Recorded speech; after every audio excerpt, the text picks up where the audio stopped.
لوگ انشورنس کرواتے ہیں نا, سنو مدنی انشورنس, حدیث قدسی ہے, اے ابن آدم اپنا مال میرے پاس جمع کرا دے, نہ جلے گا نہ ڈوبے گا نہ کم ہوگا, میں اس دن تجھے اس کا بدل عطا کروں گا جس دن تجھے ایک ایک نیکی کی ضرورت ہے. یعنی یہ سیکیور ڈپوزٹ ہو رہا ہے اور ملٹی پلائی ہو کر ملنا ہے یوم قیامت. مگر کاش یہ لالچ ختم ہو جائے, اللہ کی راہ میں خرچ کرنے کا جذبہ مل جائے. ایک لالچ سیدنا عثمان غنی کو بھی تھی, ان کو بھی جناب کاروباری تھے, پیسے کمانے ان کو بھی آتے تھے. ایک بار مدینہ منورہ میں قحط پڑ گیا, لوگ دانے دانے کو ترس رہے ہیں. سیدنا ابو بکر صدیق کا دور ہے, خلیفہ اول کے پاس جا کر کہتے حضور کھانا نہیں ہے, اناج نہیں ہے, ایوری بڈی ہنگری, جناب سارے لوگ بھوکے ہیں. سیدنا صدیق اکبر فرماتے شام تک صبر کرو, اللہ کوئی صورت نکال دے گا. 100 اونٹ حضرت عثمان غنی کے, آپ کاروباری لوگ یہاں بیٹھے ہوں گے, مارکیٹ میں کوئی آئٹم نہ ہو اور وہ آئٹم کسی ایک ہی کے پاس آ جائے, اب اس کی منوپلی ہے, جس ریٹ میں چاہے بیچے, جیسا چاہے نفع کمائے. آج کے دور میں 100 سمجھ لیں ٹرک بھر کر حضرت عثمان غنی کے گھر پر آ گئے, غلے کے ٹرک ہیں, غلے کے اونٹ ہیں. سارے مدینے کے تاجر دوڑے, کہا حضرت ہمیں دے دیجئے. پورا مدینہ آج خریدنے کے لیے تیار ہے. آپ نے کہا ٹھیک ہے, ڈیل بڑی ہے. ہم نے بھی میٹنگ روم بنائے ہوتے ہیں نا, کوئی بڑی ڈیل کرنی ہو, اچھا گاہک ہو, میٹنگ روم میں لے جاتے ہیں. حضرت عثمان غنی نے کہا میرے گھر میں آ جاؤ. سارے مدینے کے تاجر گھر میں چلے گئے. سیدنا عثمان غنی نے کہا بتاؤ میرے 100 اونٹ کا تم مجھے کیا نفع دو گے؟ مدینے کے تاجر کہتے ہیں حضور 10 کے 12 لے لیجئے. 10 آپ نے 10 کی جو چیز خریدی ہے اس کے 12 لے لیں, 20% پروفٹ. آپ نے کہا مجھے اس سے زیادہ, I have offer, اس سے زیادہ میرے پاس آفر ہے. 10 کے 13 لے لیجیے, میرے پاس اس سے زیادہ کی آفر ہے, مجھے اس سے زیادہ مل رہے ہیں. 14 لے لیجیے, کہ مجھے اس سے زیادہ مل رہے ہیں. کب 15 لے لیجیے, 10 کے 15, 50% پروفٹ. آپ نے کہا مجھے اس سے زیادہ مل رہے ہیں. حضور ایک بات تو بتائیں, پورے مدینے کے تاجر تو آپ کے سامنے بیٹھے ہیں, آپ کو ہم سے زیادہ آفر دے کون رہا ہے؟ آپ فرماتے ہیں مجھے 1 کا 10 مل رہا ہے, 1 کا 10 مل رہا ہے, اور میرے رب کے سچے وعدے ہیں. اے مدینے کے تاجروں گواہ ہو جاؤ, یہ 100 کے 100 اونٹ میں اللہ کی راہ میں صدقہ کرتا ہوں. حضرت عثمان غنی کے پاس بریلینٹ چانس تھا لاکھوں روپے کمانے کا, دل میں لالچ تھی, مال کی نہیں آخرت کی, اور اللہ کی رحمت سے امید ہے.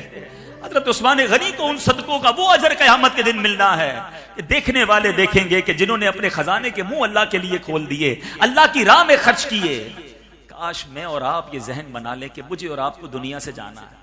آج میں ایک نوجوان کا جنازہ تھوڑی دیر پہلے پڑھا کر آیا ہوں, آپ میں سے بہت سارے اسے جانتے ہیں, کئی محفلوں میں وہ آیا کرتے تھے. محمد راحیل اتاری مرحوم, اللہ پاک اس کی مغفرت فرمائے. وہ نوجوان میرا خیال ہے شاید 30 سال اس کی عمر ہوگی یا 32 سال عمر ہوگی. آج صبح روڈ ایکسیڈنٹ ہوا اور آج رات وہ قبر میں پہنچ گیا. گھر سے ہنستا مسکراتا بندہ نکلتا ہے اور رات اس کا جنازہ آتا ہے.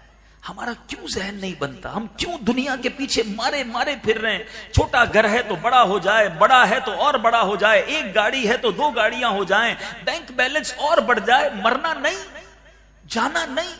کیوں ذہن نہیں بنتا کسی جنازے کو پڑھتے وقت کہ آج اس کا اعلان ہوا ہے, کل میری باری ہے. ابھی پرسوں کی بات ہے, ایک بندے نے مجھے میسج کیا کہ عبدالحبیب بھائی آپ خیریت سے ہیں؟ میں نے کہا جی بالکل ٹھیک ہوں. کہ مجھے ابھی میسج آیا کہ آپ کا انتقال ہو گیا ہے. مجھے کہتا ہے, پھر کہتا ہے کیسے لوگ غلط خبریں پھیلاتے ہیں. آپ یقین کریں اس کے میسج کے بعد میں نے سوچا آج یہ میسج غلط تھا مگر کل صحیح بھی تو چلے گا نا. آج یہ رانگ میسج چلا کہ عبدالحبیب کا انتقال ہو گیا, مگر آج نہیں تو کل, کبھی تو یہ خبر آئے گی نا. کب تیاری کریں گے؟ یہ کیوں ہمارے ذہن نہیں بنتے کہ میں نے دنیا چھوڑ کر جانا ہے؟ ادھر کے لیے تیاری کرو, لالچ کرنی ہے اور ضرور کرنی ہے, مگر کاش نیکیوں کی لالچ ہو جائے. حضرت سیدنا ابو بکر صدیق خلیفہ اول, سنو لالچ کیسی تھی. ایک بار نبی پاک صحابہ کے درمیان بیٹھے ہیں, حضرت ابو بکر صدیق کا رتبہ بتانے کی تو ضرورت نہیں نا, افضل البشر بعد الانبیاء, نبیوں کے بعد سب سے بڑا مرتبہ اگر کسی کا ہے تو صدیق اکبر کا ہے. قطعی جنتی ہیں, نبی پاک نے کئی بار جنت کی بشارت دی ہے. مگر ایک بار صحابہ بیٹھے ہیں, رمضان نہیں ہے کوئی اور مہینہ ہے, آقا فرماتے کون ہے جس نے آج روزہ رکھا ہے؟ صدیق اکبر کہتے ہیں حضور آج میں نے روزہ رکھا ہے. آقا نے فرمایا کون ہے جس نے آج کسی مسکین کو کھانا کھلایا؟ صدیق اکبر کہتے ہیں حضور آج میں نے مسکین کو بھی کھانا کھلایا. فرمایا کون ہے جس نے آج مریض سے عیادت کی ہے؟ کہ حضور آج میں نے مریض سے عیادت بھی کی ہے. فرمایا کون ہے جس نے آج جنازے میں شرکت کی ہے؟ صدیق اکبر پھر عرض کرتے ہیں حضور آج میں نے جنازے میں بھی شرکت کی ہے. آقا فرماتے ہیں جس بندے میں یہ 4 خصلتیں جمع ہو جائیں اس پر جنت واجب ہو جاتی ہے. چلیں ایک مشورہ بھی دے دیتا ہوں, اچھوں کی نقل اچھی. کبھی زندگی میں ایک دن ایسا کیجئے گا کہ روزہ رکھ کر ڈھونڈ کر کسی جنازے میں شرکت, کسی مریض کی عیادت اور کسی مسکین کو کھانا, ایک ہی دن میں یہ 4 کام کر لیں. کیا معلوم اچھوں کی نقل اچھی کے صدقے ہماری بھی مغفرت ہو. کیا تھا زندگی اکبر کے دل میں؟ آپ تو صحابی ہیں, امیر المومنین بننا ہے, آپ ون آف دا پیارے آقا کے محبوب ترین صحابی ہیں, اتنی نیکیاں کیوں کرنی ہے ایک ہی دن میں؟ چاہتے تھے سمیٹ زیادہ لے جائیں. خلیفہ دوم حضرت عمر فاروق کا نیکیوں کا لالچ دیکھیے. قاتلانہ حملہ ہوتا ہے نماز میں, زخموں سے چور چور ہو جاتے ہیں. صحابہ کہتے ہیں اٹھائیں کیسے, بے ہوش ہو گئے. یہ نماز کے نام پر اٹھیں گے اور کسی نام پر نہیں اٹھیں گے. اے امیر المومنین نماز. جب یہ صدا لگائی تو زخموں سے چور چور عمر فاروق کھڑے ہو جاتے ہیں کہ جس کی نماز نہیں اس کا ایمان نہیں. پھر نماز پہ کھڑے ہو جاتے ہیں. ہمارے سر میں درد ہو تو کہتے ہیں یار کل سے نماز پڑھو. آج کل طبیعت سیٹ نہیں ہے, بس اگلے جمعے سے نماز شروع کر دوں گا. بس رمضان آ رہا ہے نا, پکا رمضان سے نماز شروع کروں گا. رمضان تک زندہ رہو گے گارنٹی ہے. اسی وعدوں میں انہی نیتوں میں دنیا سے بندہ چلا جاتا ہے. غلط کام کر رہا ہوں, مجھے پتا ہے میں کیا حرام کر رہا ہوں, بس اگلے ہفتے چھوڑ دوں گا. بس مدینے جانا ہے نا, وہاں جا کے پکی توبہ کر لوں گا. حج پر جاؤں گا تو پھر چہرے پہ داڑھی رکھ لوں گا. انہی امیدوں میں زندگی گزر رہی ہے. نہ کیجئے میرے پیچھے اسلامی بھائیوں, ایک ایک لمحہ قیمتی ہے. ان کے پاس کروڑوں نیکیاں ہوتی تھیں, پھر بھی انہیں نیکیاں کرنے کا دل چاہتا تھا. ہمارے پاس گناہ ہی گناہ ہے, پھر بھی نیکیوں کی طرف آنے کا جی نہیں چاہتا. آخری بات, حضرت جنید بغدادی رحمۃ اللہ علیہ, اولیاء کرام میں کتنا بڑا نام ہے, کتنا ذکر اللہ کرتے تھے. ایک بار نائی کے پاس گئے. نائی نے کہا حضور آپ کی مونچھیں کاٹنی ہے, خاموش ہو جائیے, تھوڑی دیر کے لیے ذکر موقوف کر لیجئے, کہیں آپ کے ہونٹ پہ کٹ نہ لگ جائے. حضرت جنید بغدادی فرماتے ہیں کٹ لگتا ہو تو لگ جائے, تم اپنا کام کرو, میں ذکر الہی نہیں چھوڑ سکتا. They know very well, ان کو پتا تھا کہ قبر میں میرے پاس اعمال ہی کام آئیں گے, لیکن ہم کیوں دنیا کے پیچھے دوڑے چلے جائیں. میری بہنیں بیٹھی ہیں, میرے بھائی بیٹھے ہیں, ہم ایک ریس میں لگ گئے جو رانگ ہے. ہم لگ گئے کہ مجھے اپنے سے آگے والے کو پکڑنا, چھوٹے گھر والا بڑے گھر والے کو, بڑے گھر والا اس سے بڑے گھر والے کو, ایک دکان والا فیکٹری والے کو, فیکٹری والا کئی فیکٹریوں والوں کو. آگے بڑھنا ہے, اس کو دیکھ کر ڈی مورلائز ہو رہے ہیں. اس ریس سے کبھی فارغ نہیں ہو سکیں گے آپ. ایسے بھی لوگ ہیں کسی کی گھڑی دیکھے تو ٹینشن میں آ جاتے ہیں, اچھا بھائی میں نے ایسی گھڑی کب پہنی, اچھا یہ والا موبائل لے لیا اس نے, اب میں نے اس سے اچھا موبائل لینا ہے, اچھا ابھی تو گاڑی نہیں تھی پھر چینج کر لی.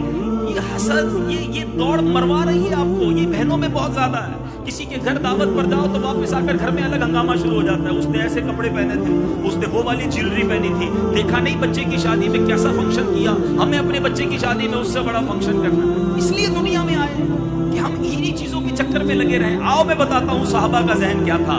کمپٹیشن ان میں بھی تھا, زبردست کمپٹیشن تھا. بھول گئے وہ واقعہ غزوہ تبوک کے موقع پر. حضرت عمر کہتے ہیں پیسے بہت زیادہ تھے, دل تھا اس بار ابو بکر سے آگے بڑھ جاؤں. کیا کیا, اچھا گھر بنا لیا, اچھی سواری لے لی, اچھی خوشبو خریدی اپنے لیے. کہا نہیں, نیکیوں میں آگے بڑھنا ہے. آقا کی بارگاہ میں آدھا مال لے کر آ گئے. ابو بکر صدیق کا انتظار کیا, جب وہ تشریف لائے تو گھر کا سارا مال لے کر آ.